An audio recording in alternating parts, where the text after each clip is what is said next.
Olá, minha gente do primeiro ano. Então, ó, foi o que a gente viu por último, né? De forma já distante já um do outro, né?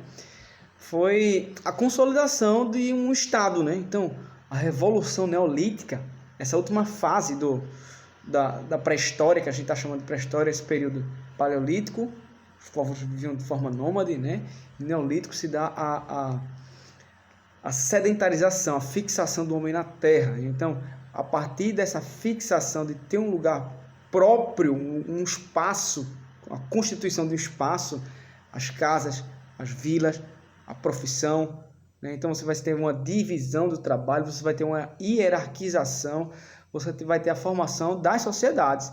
Olha só, do jeito que se formou, esse processo de sedentarização, ele não é uniforme, ele é muito desigual, ele é lento e muito desigual. Por exemplo, o jeito que o Egito se formou, né, a grande sociedade, o grande estado teocrático do Egito, é diferente, por exemplo, dos astecas aqui na América, que é diferente dos maias, que é diferente do chinês, do Império Chinês. Então, o que é que vai acontecer, né? Esse período aí, dessa sedentarização, ela vai se dar de forma bem desigual ao longo do tempo, né? Ao longo do espaço do globo terrestre, né? Então, nesse primeiro momento, era o que a gente ia estudar as grandes sociedades, a Mesopotâmia, o Egito, os gregos, os romanos, as sociedades asiáticas. Então, essa fase aí, dessa nossa segunda unidade, a gente queria começar a estudar essas grandes sociedades. Então, gente, vou falar um pouco sobre o Egito, tá certo? O Egito, que todo mundo já ouviu falar alguma coisa sobre o Egito, é impossível uma pessoa chegar aos 15, aos 13 anos, né, 13 anos de idade, e nunca ouviu falar sobre o Egito, até porque vocês estudaram isso na sexta série, no sexto ano do ensino fundamental. Então, você vai ter a formação a partir... Ó, eu vou mandar esse slide para vocês, ó. Aqui, o Egito é formado aqui no norte da África, tá? Então, é uma sociedade que vai ser constituída e vai ser, junto com a Mesopotâmia, sociedades fluviais. Por que fluviais, gente?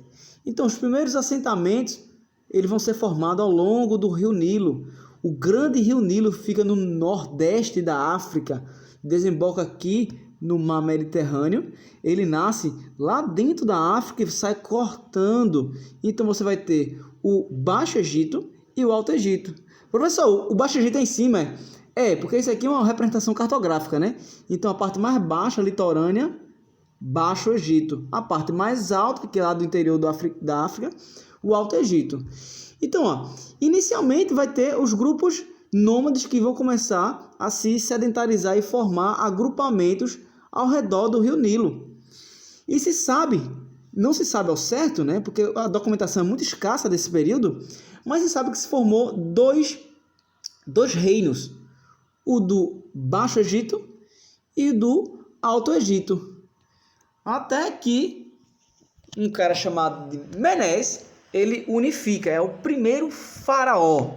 Gente, o faraó é uma figura exclusiva do Egito Antigo. Olha só. Então, o faraó, o Menes é o primeiro faraó, e ele vai usar, o faraó egípcio, ele usa a coroa, uma espécie de coroa, né? Que é vermelha e branca, que significa que são a coroa, né?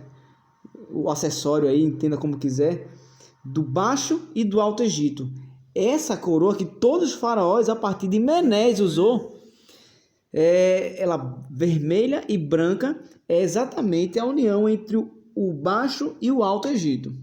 Então, nesse período de tempo, você vai ter a formação de um Estado teocrático. Anota aí, teocracia. É um regime de governo onde o chefe político, ele é o chefe religioso. Religião e política, governo e religião, eles se misturam, eles são um só. O faraó era o chefe político e era o grande chefe religioso. Ele era responsável pelas cheias do Nilo, ele era responsável pelo movimento dos astros. Se via no faraó uma coisa divina. Isso é uma teocracia, característica muito marcadamente do Egito Antigo, certo? Vou fechar em 5 minutos aqui, vou gravar outro vídeo, tá?